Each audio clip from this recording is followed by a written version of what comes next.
पहलगाम हल्ल्यातील महाराष्ट्रातील मृतांच्या नातेवाईकांना प्रत्येकी 50 लाखांची मदत आणि शासकीय नोकरी देणार मुख्यमंत्री देवेंद्र फडणवीसांची मोठी घोषणा।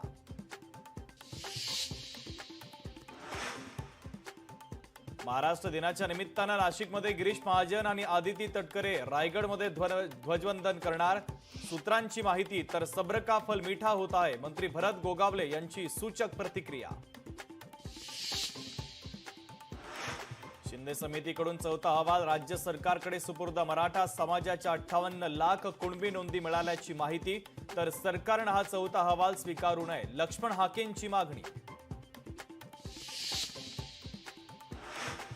पहलगाम हल्ल्यानंतर संसदेचं विशेष अधिवेशन बोलावण्याची विरोधकांची मागणी। काँग्रेस अध्यक्ष मल्लिकार्जुन खरगे यांचं पंतप्रधान मोदींना पत्र।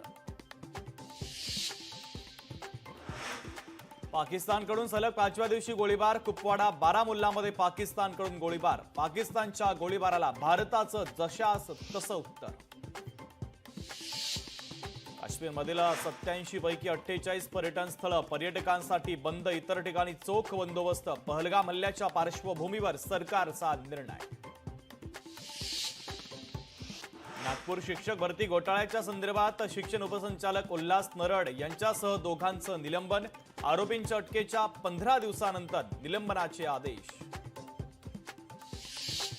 राष्ट्रवादीचे तालुका अध्यक्ष सचिन कुर्मींच्या हत्येप्रकरणी मुंबई पोलीस आयुक्तालयाच्या बाहेर बॅनर। मुख्य आरोपीचा आका कोण, बॅनरच्या माध्यमातून सवाल उपस्थित।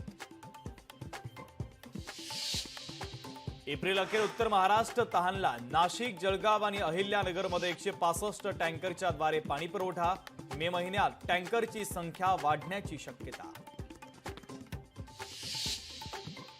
मंजूर केलेले शेतकरी भवन रद्द करण्याची राज्य सरकारवर नामुष्की। 6 जिल्ह्यात घोषित केलेले शेतकरी भवन रद्द। सहकार, पणन आणि वस्त्रोद्योग विभागाचा निर्णय।